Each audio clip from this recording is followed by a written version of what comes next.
Amir Temur ot yuzli, qiyg'ir burun, chiroyli, ser soqol odam edi.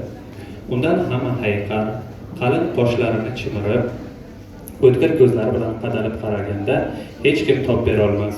Hamma ko'zini olib qochar. Kelayotganda har kim turgan joyda qo'l qovushtirgancha qotib qolar edi. Lekin ajabo, kichkina Muhammad Tarag'ayni ko'rganda bobosining qovog'i ochilib, chehrasidagi shiddat bo'lakcha bir muloyimlik bilan almashar, o'tkir nigohida sho'x uchqunlar o'ynar edi. Assalomu alaykum barakalloh. Amir Temur avlodidan ham Harun Rashiddek bir fozil podshoh chiqsin-da. Ya Parvardigori olam, babajonim sohibron kuragoning umrlarini uzoq, holinglarni baland qilgaysin. Boshlariga yaqinga moqshi, bu zotning toati tark etmagay. Bu munavvar so'zlarni qayerdan o'rganding?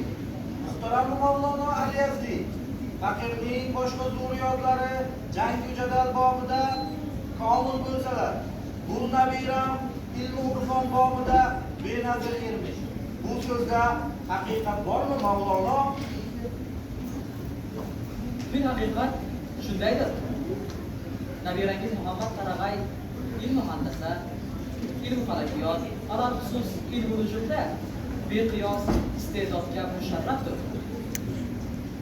Inshaalloh kelgusida uning yulduzi yorug', toliyi baland ulamoi jahon bo'lib nom chiqargusi. O'g'lim, ijozat bersangiz sizga bir savol bersam. Dedilarki, bizga ko'rinib turgan koinotda ikki yulduz bor edi. Bu ikki yulduz bir-biriga yaqinlashgan saodatli daqiqalarda bashariyat taqdiriga ta'sir ko'rsata oladigan buyuk insonlar dunyoga kelur emishlar. Aytingchi, oxirgi 2000 yilda bu yulduzlar necha bor yaqinlashdi va ular yaqinlashganda qaysi buyuk zotlar dunyoga keldilar? Siz aytgan istoralarning nomlari qalva mushtaridir. Ular har 800 yilda bir marotaba yaqinlashadir. Birinchi bor yaqinlashganida Iskandar Zulqarnayn, ikkinchi bor yaqinlashganida payg'ambarimiz Muhammad alayhissalom, uchinchi bor yaqinlashganlarida esa mening bobom Amir Temur dunyoga kelirmish. Ofarin, ofarin. Inshaalloh mening boshim G'afurlar xumoqishi, sening ham boshing G'afurg'ay. Ey yaratgan egam, faqirga qilgan inoyatlaringni shu nabiramdan ham darim tutmagaysan. Amin. Allohu akbar. Ikkinchi sahna. O'tirib charchash chog'i suhbat bahor va ishq muhabbat mavzusidan ilmga ko'chdi.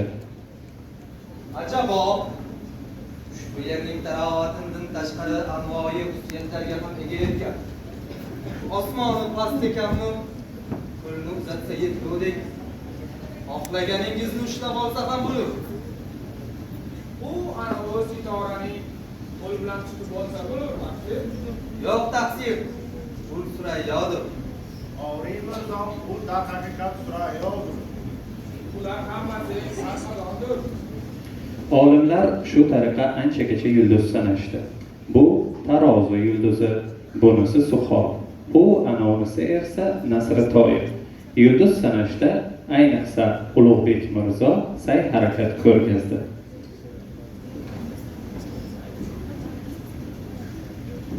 Bu yer zo'r xosiyatli ko'rinadi. Rasadxonani shu yerda qilsak ekan ustoz. Ma'qul, Alloh hazrat. Yaxshi niyatlarga Tangri taolo ham rozi bo'lur. Navro'z bayrami yana 5 kun davom etdi. Bir haftadan keyin Ulug'bek, Qozizoda Rumiy, G'iyosiddin Jamshid va muhandislar yana Cho'ponotaga chiqishdi. Ular bo'lajak rasadxona tarixini shu yerda turib tuzishga tutindilar. Biz quradigan rasadxona har jihatdan ash-Shamosiyyadan kam bo'lmasligi lozim. Ash-Shamosiyya, Nasiruddin Tusi kabi rasadxonalar o'z davrining mashhur rasadxonalaridir. Illo Mirzo Ulug'bek To'rag'oniy Qudratulg'on rasadxona ham ashrning eng mashhur rasadxonalaridan bo'lgan. Unda shu ishning mutasaddiligini sizga topshiradirmiz, Mavlono. Rasadxona qurilishiga qariyb 5 yil vaqt ketdi. Qurilishga Mo'g'ulnahrdagi ustalarning katta qismi safarbar qilindi. Ulug'bekning o'zi shaharda bo'lmagan kezlarda Qozizoda Rumiy, G'iyosiddin Jamshid va Ali Qushchi boshchilik qilishdi.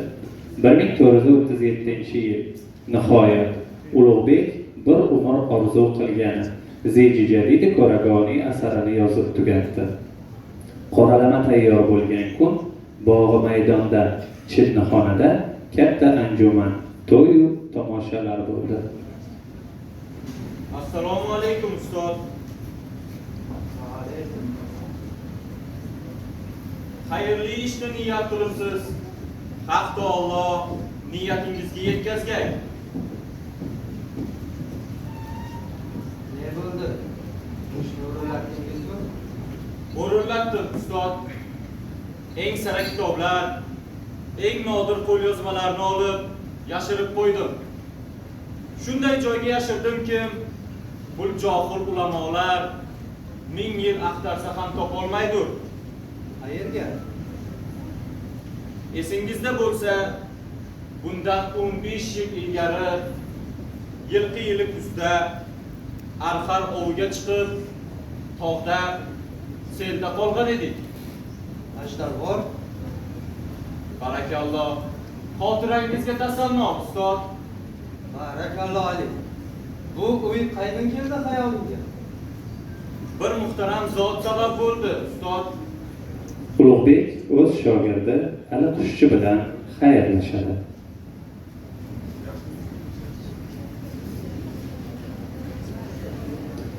Uchinchi sahna Ulug'bekning yo'lda ketish sahnasi. Ulug'bek va Yasovul suhbati.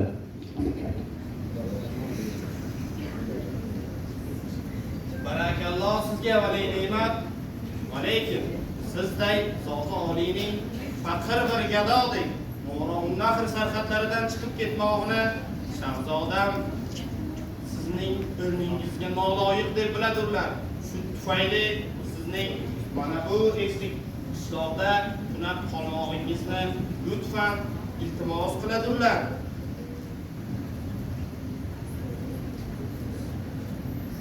Hozir Amir Jondor emasmi?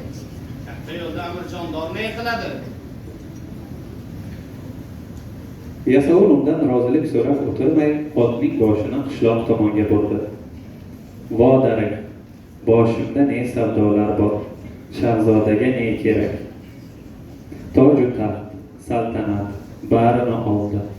Alhol, o'z holimga qo'ysa bo'lmasmi? Namozga vaqti yaqinlashmoqda edi. Mirzo Ulug'bek tahorat olgani o'tirdi-yu, hovli eshigi sharaqlab ochilganini eshitib, seskanib ketdi. Zum o'tmay uy eshigi ochilib, ostonada bir qora kimsa paydo bo'ldi.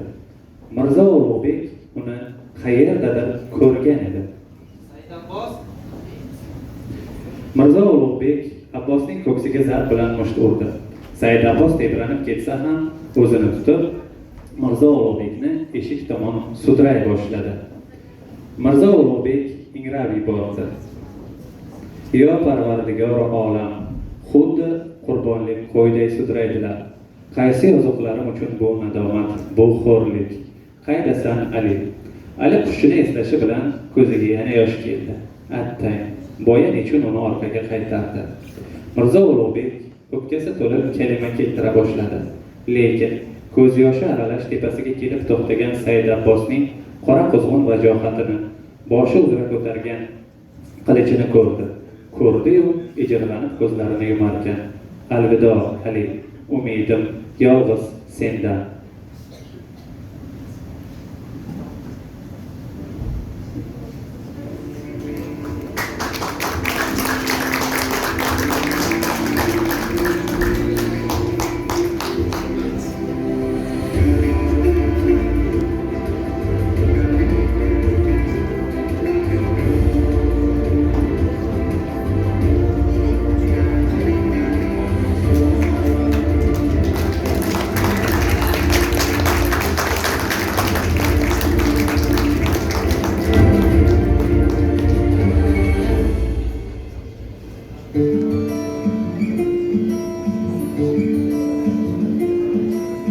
o'zbeklarim o'sib chiqqan bir qahramon.